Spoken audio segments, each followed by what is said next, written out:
Я думаю для вас ролика засняти, щоб ви подивилися, що я буду робити. Я сьогодні буду робити велика, я вже зі сестри треба буде камеру поміняти, тому що спустило.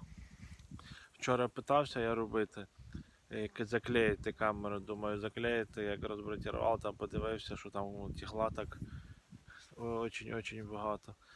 То буду нову ставити і хочу трохи вам показати.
Получилось мені зробити.